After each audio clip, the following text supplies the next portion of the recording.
welcome to Washington Talk. I'm Young-Gyo Kim. With the winner of the U.S. presidency yet to be declared, former Vice President Joe Biden is edging closer toward the victory, while President Donald Trump says he will take legal actions contesting the outcomes in several battleground states. Today, we'll talk about the 2020 U.S. presidential race and about what we can expect from the likely president-elect in terms of his foreign policy, including those of the Korean Peninsula. Joining us is Bruce Klingner, Senior Research Fellow for Northeast Asia at the Heritage Foundation's Asian Studies Center. Mr. Klingner was CIA Deputy Division Chief for Korea. Scott Snyder also joins us today. He is Director of the Program on U.S.-Korea Policy at the Council on Foreign Relations. His book, South Korea at the Crossroads, examines the trajectory of South Korean foreign policy. Welcome to the program. Thank you for having me. Thank you. It's been a few days since the November 3rd election. Even right at this moment, a handful of undecided states continue to count votes, and the sentiment could change any time. The race for the White House was indeed intense and competitive. How did you watch it so far, Mr. Klingner? Well, I'd say with a bottle of 18-year-old single malt scotch in hand, I think a lot of people have been staying up a lot later than normal and drinking more heavily.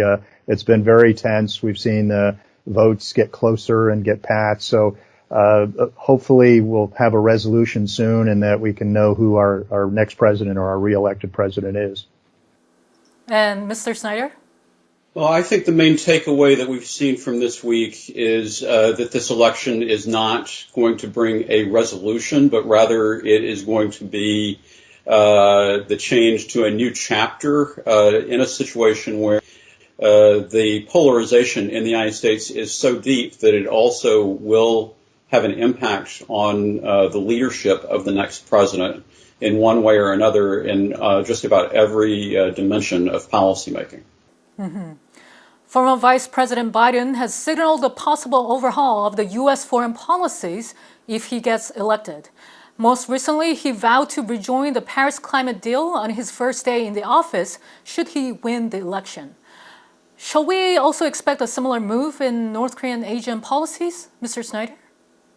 Well, I think that the debates showed us that one of the rare areas of agreement between the two candidates was about the objectives of policy in Northeast Asia toward North Korea and toward China, even though there are stark differences in terms of means for how to achieve those objectives. And so in that sense, I think that there will not be a big shift from a policy objective perspective, but how we go about trying to pursue those objectives could see some major changes.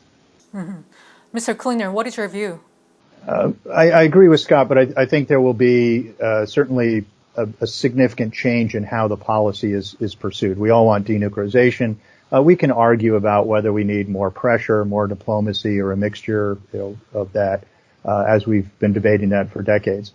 But Biden is going to end the bromance. He's going to have policy over personality.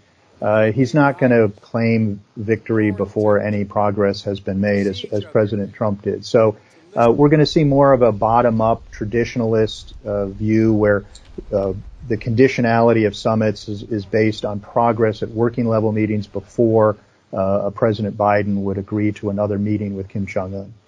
Mm-hmm. And of course, we cannot exclude the possibility of President Trump getting reelected. If he stays in the White House, wouldn't his American first foreign policy also stay here, Mr. Klingner? I think it'll continue, but we don't know really which policy towards North Korea he'd have. I don't think he'll go back to the fire and fury rhetoric of 2017 unless North Korea does a nuclear and ICBM test, and then we'll have to see how the president reacts. We really don't know. I think he'll largely ignore North Korea, just continue to claim that there's been success there. And he'll depict it as having prevented a war on the peninsula, though there was no concern of war in 2016 before the administration came in. And he'll just say as long as they're not doing a nuclear test or an ICBM test, then that's success, regardless of all the other missile violations that have occurred. Mm-hmm. North Korean leader Kim Jong-un, who would have been hoping for Trump's re-election, must be going through some preparation for Biden's possible presidency. What will Kim Jong-un and the North Korean regime be thinking right now, Mr. Snyder? Well, my own view is that the North Koreans have been hedging against uncertainty about who would win the election from the beginning of this year, and that they've been trying to position themselves as an entrenched nuclear state. And so the objective, regardless of who wins for North Korea, is to try to lure the new administration into détente, not denuclearization. Mm-hmm. Mr. Klingner, your thoughts on this? Right. Well, North Korea really has two plays in the playbook. They have provocations, threats, attacks, and then charm offensives, which tend to be more offensive than charming. And really the change that's occurred over the years is how extreme they go with either of those. So in 2018, we had a pretty extreme charm offensive, all the summit meetings with China, South Korea, the U.S. If Biden is elected, I expect that there will be a provocation of some severity, because North Korea always does something very strong the first year of a new South Korean or U.S. president's term. In the words of a North Korean defector, to train them like a dog. So I think they'll do something provocative in 2021, and that way it'll test Biden. My concern is if President Trump is reelected, he may go for a premature peace declaration or a minimalist denuclearization accord to try to get a Nobel Peace Prize. And a quick agreement is a bad agreement. Mm-hmm. You just said North Korea is likely to turn to provocations if Biden becomes the next president. But is there a possibility that North Korea will offer an olive branch to the new U.S. administration, Mr. Klingner? They could. But, traditionally they've done something provocative in that first year. Remember back in the first few months of the Obama administration when Obama had been blaming the stalemate on negotiations all on George Bush. And yet while he was still doing his policy review before he could reach out to North Korea, Pyongyang did a nuclear test and an ICBM test, which led the Obama administration to adopt a firmer policy than they had been planning. And we saw the same during the first year of the re-election of Obama, and then certainly in 2017 when Trump was in with all the nuclear missile tests. So I would expect a provocation, but then North Korea would also offer an olive branch to ratchet down the tensions which they raised. Mm-hmm. Mr. Snyder, what is your view on this? Well, I agree with Bruce about what North Korea's conventional playbook looks like, but I would argue that there are two wild cards that could potentially lead to a different approach by North Korea. One is Kim Jong-un and whether he's going to follow exactly the path that his father followed. And the second one is that actually by pursuing provocation, I think the North Koreans really need to think about what that signals, because provocations signal weakness and they signal the idea that time is not on your side. So I think actually the approach that North Korea should take that would comport with its objectives more clearly would actually be a policy that showed a little bit of self-confidence and that could afford to wait to engage the new president until the new president is ready to engage. Mm-hmm. Meanwhile, South Korea's President Moon Jae-in received a briefing from his National Security Council team. And after this briefing, the presidential office in Seoul said, regardless of the outcome of the U.S. presidential election, the U.S.-South Korea alliance will remain robust. It also said South Korea will continue to cooperate with the U.S. for the denuclearization of North Korea and peace regime of the Korean Peninsula. What do they mean by this, Mr. Snyder? Well, I think that what the Moon administration is saying is that the alliance is critical to South Korea's national security interest, regardless of who wins the election. And that actually, to some degree, Moon has no choice but to work closely with whoever wins the election, regardless of his preference.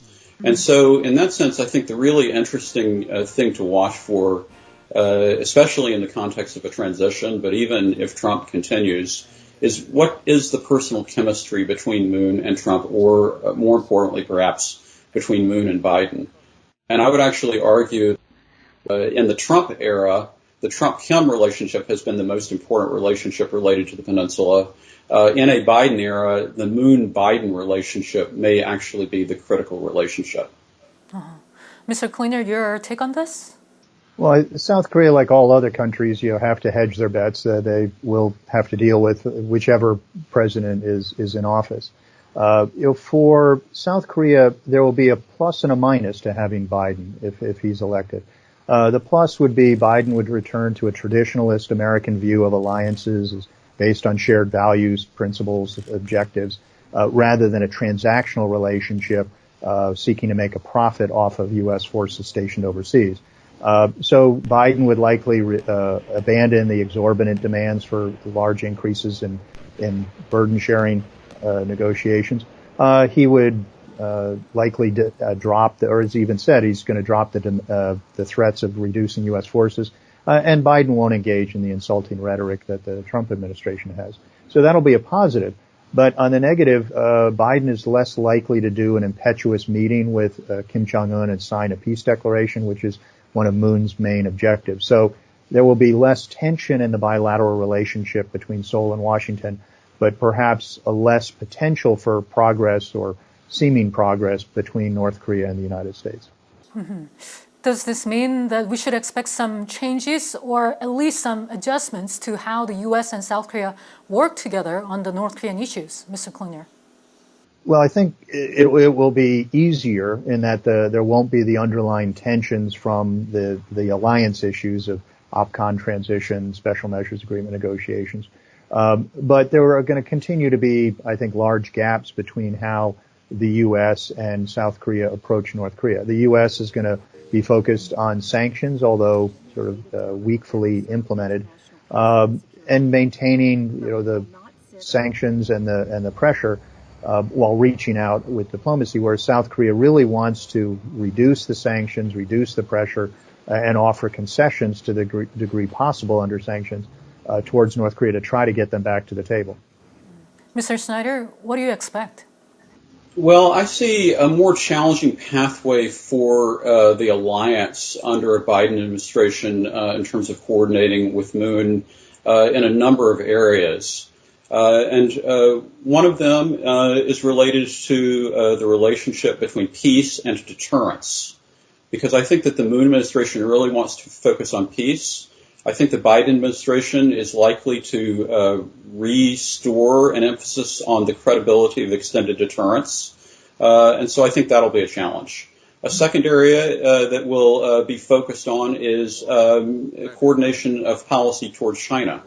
The Biden administration, I think, would be likely to focus in on building an alliance-based network that will confront China in a number of areas on the rules-based order.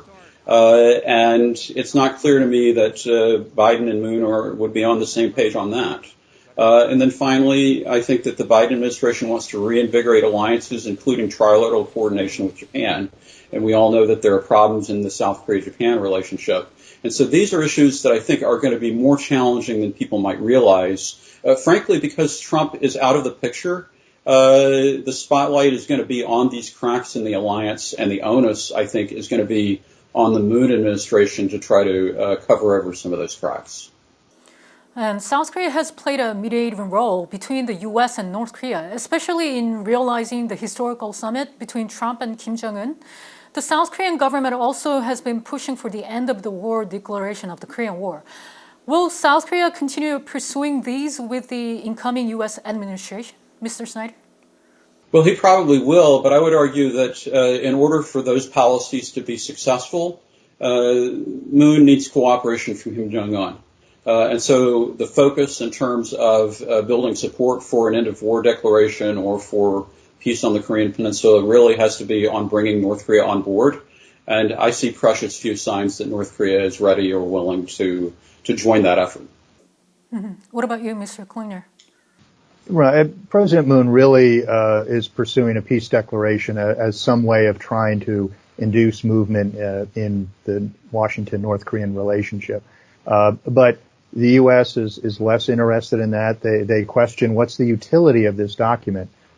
Moon hasn't defined what it would be. If it's just simply a one-page paper that the war is over with 2 or 4 signatures on it, how does that affect North Korea's behavior? How does it reduce the North Korean military threat, including conventional forces? It doesn't.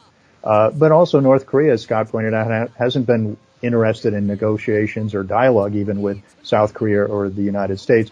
And last year they even said that a peace declaration is unimportant. So we really don't know what North Korea is thinking.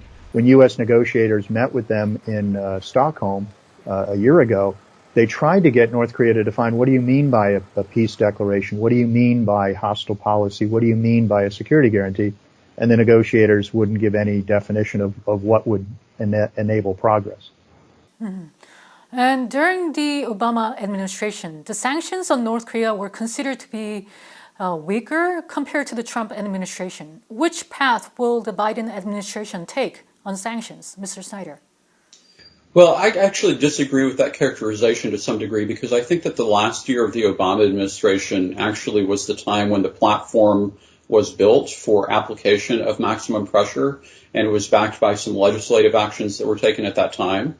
But the real question is, how do you reconstitute sanctions pressure? And I do think that a Biden administration will want to use sanctions pressure. They need to find a way to use it more effectively than it's currently being used, and that probably means there does need to be some kind of revamp of the sanctions regime. Mm-hmm. And Mr. Klingner, what are your thoughts on sanctions? Well, successive administrations of both political parties have underperformed on enforcing U.S. laws. The Obama administration had what I call timid incrementalism of, even though they had a long list of entities they could have sanctioned, they'd sanction 2 or 3 at a time, hoping that would cause some change in North Korean behavior, and then they'd wait for the next provocation to do 2 or 3 more. The Trump administration's maximum pressure has never been maximum, and President Trump, right before Singapore, said he didn't even want to use that term anymore because we're talking so nicely to Pyongyang.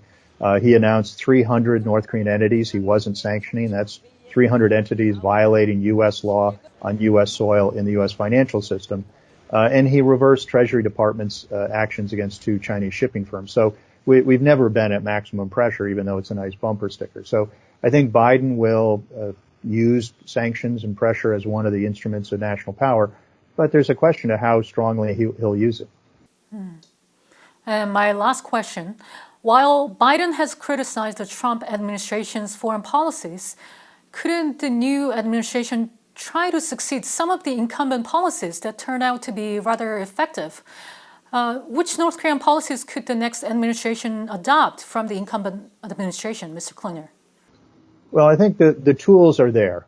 Diplomacy, deterrence, information, pressure, etc.